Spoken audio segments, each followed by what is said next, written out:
राधे राधे भक्तों।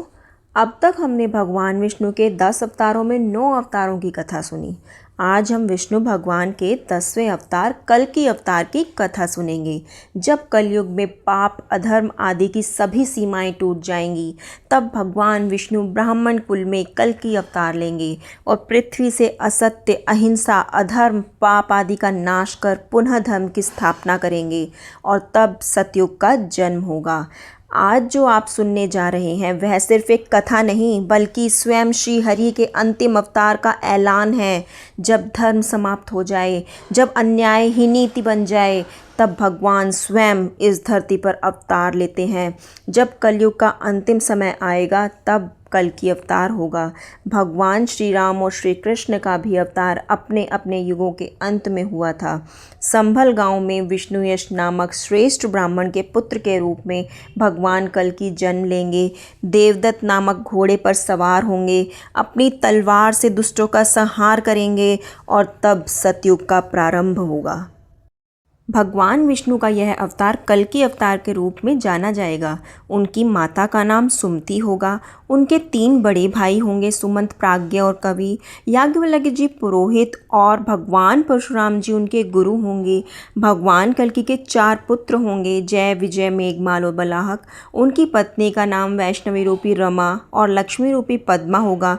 महाभारत और बहुत सारे धर्म ग्रंथों के रचयिता महर्षि वेद व्यास जी ने हजारों वर्ष पूर्व ये भविष्यवाणी की थी कि जैसे जैसे कलयुग का समय बीतता जाएगा, धरती पर पाप बढ़ेगा, अत्याचार बढ़ेगा, व्यक्तियों में संस्कारों का नाश होगा, कोई गुरु की नहीं सुनेगा, कोई वेदों को नहीं मानेगा, अधर्म अपनी चरम सीमा पर होगा।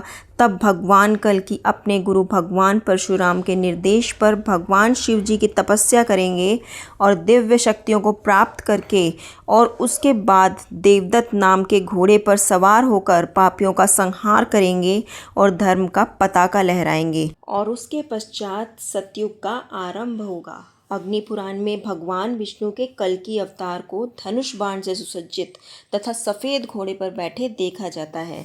भगवान विष्णु का कल्कि अवतार 64 कलाओं से परिपूर्ण होगा।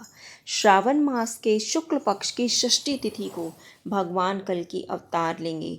हालांकि उनके जन्म से पूर्व ही जयपुर के संस्थापक सवाई जयसिंह जी ने सन 1739 में भगवान कल्कि जी के मंदिर का निर्माण करवाया था। इस मंदिर में पीले पत्थर से बनी एक अश्व की मूर्ति है, जिसके पिछले पैर के खुर पर घाव है।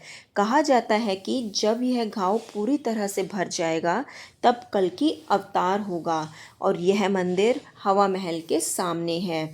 कल्कि अवतार अपने शत्रु कली पुरुष का संहार करेंगे, जो बहुत बड़ा शक्तिशाली राक्षस होगा। कली पुरुष के प्रभाव से सभी लोगों को मुक्त कराएंगे। ये वही कली पुरुष है जिसे समुद्र मंथन के समय अमृत की कुछ बूंदें प्राप्त हो गई थी। वो माहिर योद्धा होगा, उसका संहार करेंगे, जिससे सभी को पाप, अत्याचार, अधर्म आदि से मुक्ति मिल जाएगी। कहा जाता है कि उनके अवतार से पूर्व कई देवी देवताओं का अवतार इस धरती पर होगा, बड़े बड़े महात्माओं के रूप में। इस पृथ्वी पर 7 चिरंजीवी मौजूद हैं, जिन्हें यह वरदान प्राप्त है कि वह जब तक पृथ्वी का अंत नहीं होगा, तब तक इस पृथ्वी पर वास करेंगे और यह 7 चिरंजीवी ही भगवान कल्कि की मदद करेंगे जब महायुद्ध होगा। क्योंकि कलयुग में कल्कि को उच्च शिक्षा व सहायता देने के लिए कोई नहीं मिलेगा, तब ये 7 चिरंजीवी कल्कि अवतार की पूर्णतः सहायता करेंगे, जिसमें पहले परशुराम अवतार, दूसरे राजा बलि, तीसरे हनुमान जी, चौथे विभीषण, 5वें अश्वत्थामा, छठे महर्षि वेद व्यास, 7वें कृपाचार्य जी। 7 चिरंजीवी में सबसे पहले है परशुराम अवतार। अब हम जानेंगे कि इन्हें चिरंजीवी होने का वरदान कब और कैसे मिला था और यह कल्कि अवतार की कैसे मदद करेंगे। हम जानते हैं कि परशुराम जी ने अपने पिता के आदेश को बिना ही किसी सवाल किए मान लिया था और अपनी माता का सर धड़ से अलग कर दिया था। इससे खुश होकर के उनके पिता ने उन्हें चिरंजीवी होने का वरदान दिया था और कहा था कि तुम पृथ्वी के अंत तक जीवित रहोगे और और ये ही भगवान कल्कि के गुरु बनेंगे और उन्हें 64 महाकौशल विद्याएं सिखाने में मदद करेंगे। कहा जाता है कि श्री राम जी और श्री कृष्ण के पास भी इतनी विद्याएं नहीं थीं। 64 महाविद्याओं के साथ घोड़े पर सवार होकर अस्त्र शस्त्रों से परिपूर्ण होकर वे पापियों का संहार करेंगे। दूसरे चिरंजीवी हैं राजा बलि, जो असुरों के राजा थे। राजा बलि ने जब यज्ञ किया और विष्णु भगवान ने वामन अवतार लेकर उनसे 3 पग धरती मांगी, तो उन्होंने उन्हें 3 पग धरती देना स्वीकार कर लिया। तब वामन अवतार में स्वयं भगवान विष्णु ने पहले पग में पृथ्वीलोक, दूसरे पग में स्वर्गलोक तथा तीसरे पग में जब कुछ नहीं बचा उनका पग रखने के लिए, तो स्वयं राजा बलि ने अपना सिर आगे कर दिया कि तीसरा पग आप भगवान मेरे सर पर रख दीजिए।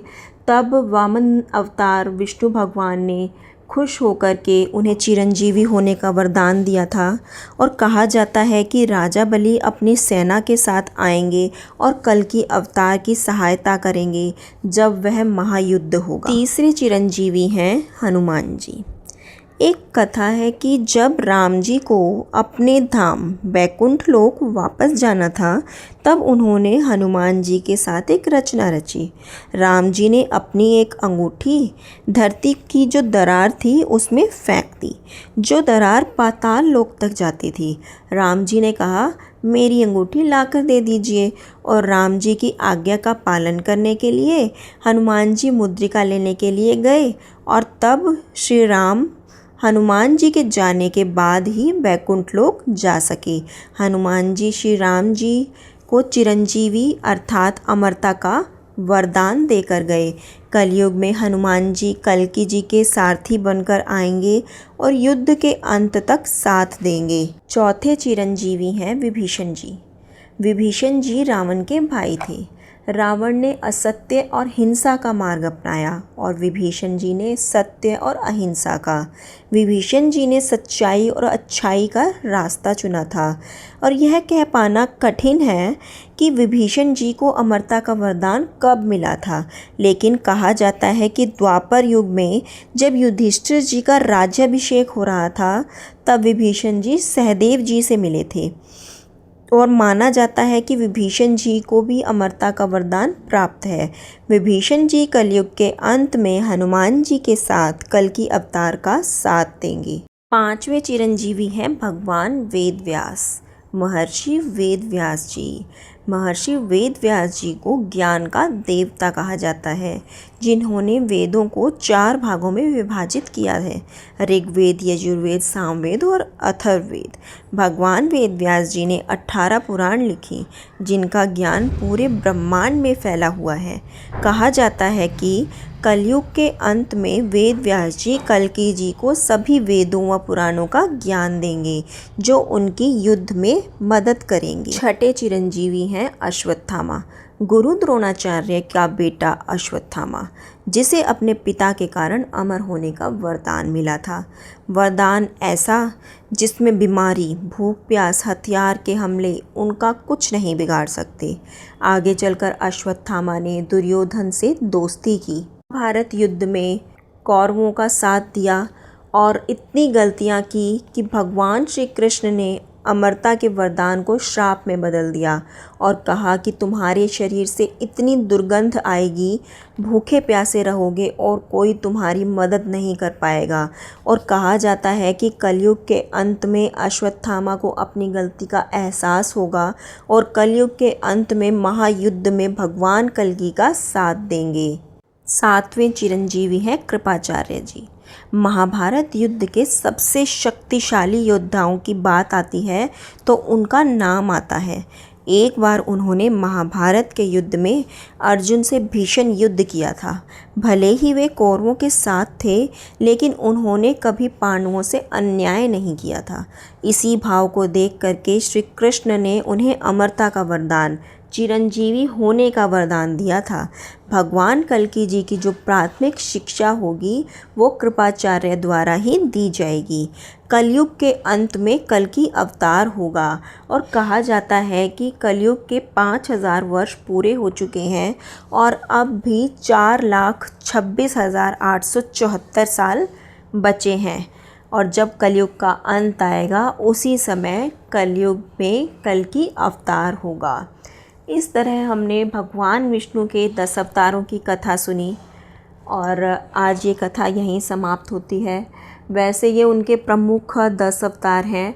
वो समय समय पर पाप और अधर्म को मिटाने के लिए अवतार लेते रहे हैं। भगवान विष्णु सबका मंगल करें। श्री हरि विष्णु की सब पर कृपा बनी रहे। बोलो श्री हरि विष्णु की जय।